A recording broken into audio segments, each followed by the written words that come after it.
Welcome to the Lit Marriage Podcast with authors and Christian relationship coaches Cassidy and Daniela Parlane. On this podcast, you will discover how to transform your marriage from autopilot mode to keeping the flame of purpose, passion, and romance lit in the marriage that God designed for you to have. Learn to love intentionally together. Are you ready to keep it lit? Here we go.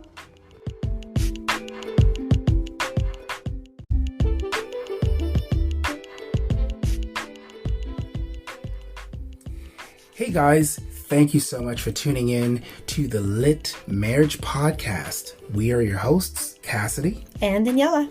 And today we'll be talking to you about 3 health tips against coronavirus. Listen, guys, this is like a huge deal in the news lately. And last week we spoke primarily on 3 P's to defeat fear. We talked about prayer, prudence, and peace. So those were the spiritual aspects of defeating the fear factor. That's right. That surrounds this whole, hysteria. Yeah. So, this week we want to talk about practical ways how to protect yourself and your family. In the marriage, health is one of probably the last things that we talk about. Right. And that's how other people generally deal with that in this line of work that we do. But Right. we have actually combined a holistic approach to how we approach marriage. And health is one of the biggest components that we deal with in the marriage. And so This is a huge deal for us. Okay, and so we want to talk to you about these 3 practical things that we think could help you and your family in this very difficult... Help you navigate through this time. Yes, so sanitation is number 1. Number 2, build a strong immune system. And number 3, avoid crowded areas if possible. So let's dig right in. Yeah. So start with number 1. Number 1, so sanitation. In our home, it's sort of like it's a drill for us, okay? Right. I'm kind of the person who, I wash my hands all the time. We're big hand washers. Yes. Especially since the babies were born. Yes. It became even that much more important. And then that kind of just remained, right? It became a lifestyle. Well, I was always sort of a germaphobe. That's true. but yes, even much more after the babies were born, for sure. And we're hearing these practical ways that, people are saying out there in the news, and we're thinking, have you not always washed your hands? Is this sort of like a new thing, a new phenomenon? But yes, it's definitely a practical thing to do.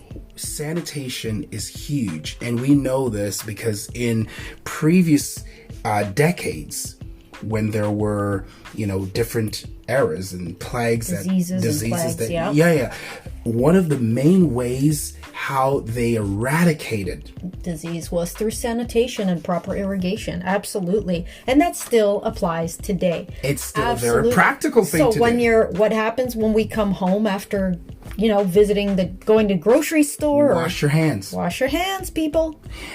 There eating, wash your hands. And obviously you don't have to tell people after the washroom to wash their hands, right. but there are some who don't. That's right. And people who are sanitary, people who practice proper sanitation, they're the ones who have to contend with others who do not. So exactly. Just be cognizant of what that looks like and how to sort of protect yourself and your family. Wash, the veggies and, all the and fruits. How do we do that? Gosh, we use water, vinegar, lemon, essential oils. We make a solution, Yes. and we basically just dunk our produce in there for about a good 15 minutes. Just in case you haven't picked up on the fact that we are like health junkies.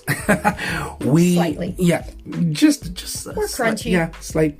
But yeah, baking soda is a great solution, and water and lemon, essential oil. Also, if you run out of toilet paper, you can always just jump in the shower. I mean, Come on, people. Good old shower. Come on. You might run out of toilet paper, but you won't run out of water. Just get that shower head ready. And you know what? I hear that Amazon sells little tools that you can attach to your toilet, I believe, and voila, you get a little bidet right then and there. So you're Italian, so oh yes, Italians love their bidets. And who's laughing now, huh? All those people teasing our precious bidets. Who's laughing? Yeah. So talking about sanitation, I'm going to get back on topic here. Right, back on topic. You go to the store and they don't have sanitizers. The stores they're out. But you know what, peeps? Just make our own. Yes. Make your own. We There you just go. use plain and simple white vinegar solution with water and lemon essential oil. Squirt that baby on your There you go. hands. Take it out on the road with you. We keep it in the car. Keep There it you go. everywhere we go. Because kids touch everything, and then they Oh, put and their they touch hands their in their face and- faces, oh. in their mouths, and you're like, "You just touched a disgusting elevator." Yeah, that's Right. Daddy that's is Daddy, all right. So moving on, number 2. Build a strong immune system. And there's a variety of ways that we do that. One major way that we do this is we take a bioactive whey protein supplement Yes. to boost our glutathione. And this might be your first time hearing that big word. Glutathione is basically your body's strongest antioxidant. It's like the iron dome Yes. of your immune system. Yes. It's so important. The higher your glutathione level is, the stronger your defense system is Wow. to fight against disease. If you run out of glutathione, you dead. Yeah, you're Basically. you're pretty much non-existent. You're dead. Yeah. So we do that. We do that with our entire family. If you And the thing is, I would say about 95% of the population have never heard of the word glutathione. maybe not. And no, this is a fact. Becoming a little more known Yes. within the last few years. But We've done our own tests, and we've seen that. Gosh, like Most people don't know this. people have never heard of the nor word. can they pronounce it. And this, when you understand glutathione, you can protect your body's defensive system in such a way, because what happens it is heals itself. you give the body what it needs, and That's right. it will heal itself. This is how God designed the body. The Exactly. body was intelligently designed by God. To not require pharmaceutical drugs. Wow. And for most, if you can avoid drugs, this Then is do so. This would be this one is a way. natural way. And by the way, if you guys want to know more about what we use and how we do it, feel free to send us an inbox and Right. we'll send you the deets. So another way to do that as well, this one's a little bit tougher for most people, but Yeah. intermittent fasting, which is an amazing way to really cleanse out your liver. And this also, by default, raises your glutathione level. So this is a practice we do every so often. Yep. The way we do it, I know that fasting, everybody you mentioned fasting to has a different definition to Right. it. Just reading the scriptures, there are different fasts in the Bible. I Right. mean, Jesus fasted for 40 days. And that was like water and food. That was an extreme fast. I would not recommend doing So that's that. a dry fast, in what you're saying. Complete dry. Right. Then there's like a water fast you can do. There's the Daniel fast. Now, the way we do it, and I find that this is very effective, is we do like a 3-day just water fast. Right. And it's amazing how you might, the first day you might think, I'm going to drop dead. How am I going to do this? But I guarantee you, if you stick with it, Yes. before you know it, you won't even realize. And in fact, you're not that hungry. In fact, you want to keep going. You want to keep going. Yeah. It's like, I thought I was going to be counting down the minutes, the seconds. You're not much of a faster, Daniela. Yeah. But, so when we do it together, and that's another thing. And we encourage this. Yes. Do it together because you keep each other accountable. Yes. I mean, think about it. Come on. Just out of courtesy. You see your wife fasting and you go in and reach for that big slice of scrumptious pizza. Come on. That's just lack of compassion, and God is love. There you go. So, do it together. I know you're not going to force your kids to fast, especially if they're toddlers, but, this is why it's good to have a support system. Right. Try to do it together, and Absolutely. It makes it that much easier and better. And knowing that you're doing it together, and take that as an opportunity to pray together as well. And look, you're going to see breakthroughs happen. Absolutely. So aside from those things, clean eating, of course, is huge. Wow. Because all these things go together. It's a holistic lifestyle. You don't want to be, taking this bioactive whey protein supplement and then eat at McDonald's every day. Like, hello, bye-bye glutathione. Like, you just, there's really no point in flushing the glutathione down the toilet. And still feeding toxicity into your body willingly. So, exactly. So, like we said, clean eating, lots of fruits and veggies, and we explained point number 1, how to wash those fruits and veggies properly, get those pesticides off and any possible, contaminants, any kind of bacteria. You can go even further by peeling your fruits too. Yes, after washing them. That's an extra precautionary step you can take. Take lots of vitamin C. We eat a lot of citrus in our home. Lots. So and we also have a vitamin C supplement as well. Avoid processed foods, like we just said, McDonald's, etc. Yeah. Sorry, Mickey D's. We're not being very graceful. It's not just McDonald's. I mean, but okay, just to be fair, Wendy's, Tim Hortons, any others? Just fast food. KFC. If you please don't sue us. Yeah, what we're saying is, fast food is probably not the best way to go. I mean, a nice home cooked meal is probably more healthier than going out and it's okay to go out every now and then, just for the fun of it, and even for a date night with your spouse, whatnot. Those are good things to do from time to time. But, yes. God expects us to live wholesome, healthy lives. We can't be effective stewards of this temple, this body, if we are not doing everything we can to keep it healthy. And especially in these times where everyone's freaking out about the coronavirus. I mean, you could be living a healthy life in such a way that if, God forbid, that you were to be you come in contact with this virus, your body is so healthy that it will have the capacity. That's right. It's like, think of an army. Yes. An army, right? Like, if all your army is strong, then it can fight off and defeat the enemy that much better. If your army is sluggish and overweight and sleepy and drowsy and weak, the enemy's going to get in. Right, for sure. So anyway, we said all that. If you do choose to go to a fast food once in a blue mood, Chick-fil-A. But anyway. Are you endorsing Chick-fil-A? Chick-fil-A, I'm just saying, I love their service. Anyway, avoid processed foods, sugars as much as possible. If you want to feed bacteria, you want to feed a virus, just go eat some sugar. Yeah, absolutely. Just go, tank up on chocolate and it pulls candy. down your immune system Big time. Immensely. And even with your kids, like sometimes I see kids and they're constantly having the sniffles, and they're their immune system, you can see suppressed. That it's suppressed. And kids, one of their favorite treats of all is candy.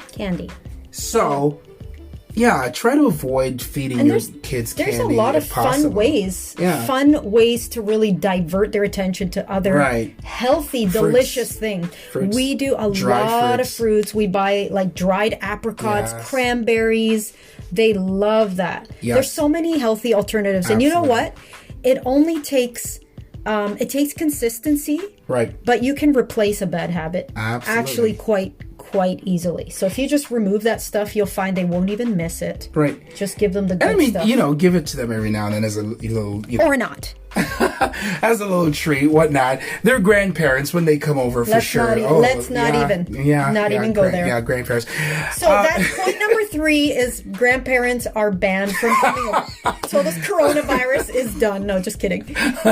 Okay, let's move on to point 3. Point number 3, we talk about avoiding crowded areas if possible, and avoiding physical contact. Now, Can't touch this.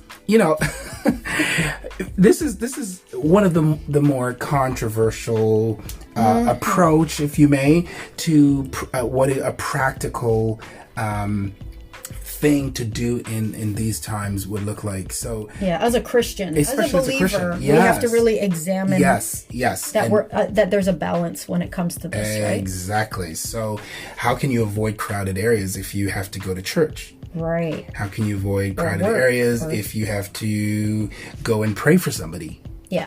Right? Basically, if you don't need to be there, and it's crowded, there's people sneezing everywhere, you might want to avoid it. It's called using wisdom and caution. Right. And also, if you've come down with something, just use abundance of courteous enough to maybe don't go. Don't go to church. You can probably stream church that day, right? Live stream, and just being practical, right? Exactly. If you don't want to infect other people, exactly. And also just knowing that if you're going out into public square, public arena, just be cognizant of how you interact with people, simple nodding of the head, smile, props, be courteous, elbow elbow to elbow tap, even the foot to foot tap. We can still have fun. There you go. Have fun with it. You don't have to shake hands. You don't, especially, Italians are big on this one. Kissing. The kissing on the cheek. Yeah. I'm sorry, my fellow Italian family and friends. This is my public announcement right now. Personal space. We're going to have to, we're going to have to. Social distancing. Yep. Is that what it's called? Social distancing? I think so. Yeah. Yeah, it's a new terminology that we've never heard this before. Social. Well, if we just made it up, then so be it. No, it's a thing actually. But may all our Italian family and friends please know that we still love you. Yeah. Immensely. We love you so much indeed that we choose not to kiss you for a little bit. There you go. Just for a little while. So this point that we want to bring across, especially as Christians, Jesus went out and he touched the lepers. He went out, he touched Matthew 8:3. That's right. The sick, and he prayed for them and he loved on them. But here's what we're saying.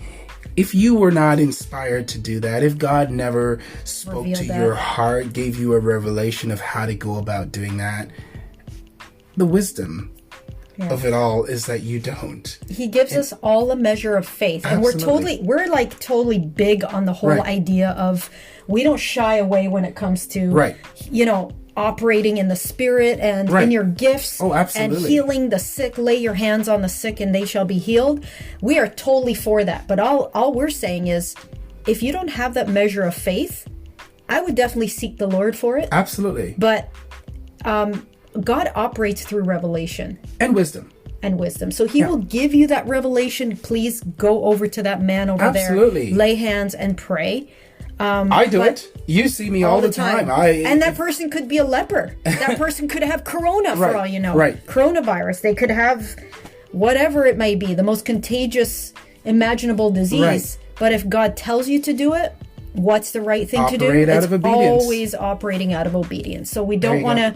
Yeah, we're not going to tell you don't listen to the Holy Spirit. Exactly. Forget what Jesus did. Right. He said heal everybody except for those with coronavirus. So we're certainly... Said no one in the Bible. Right, and we're certainly not promoting fear. Absolutely not. We are promoting... caution. Vigilance. And wisdom.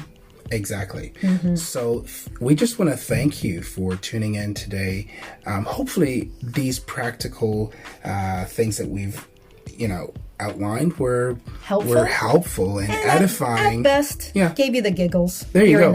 And there. So thanks again for tuning in to the Lit Marriage Podcast. You are listening to Cassidy and Daniela. Until next time. Keep it lit.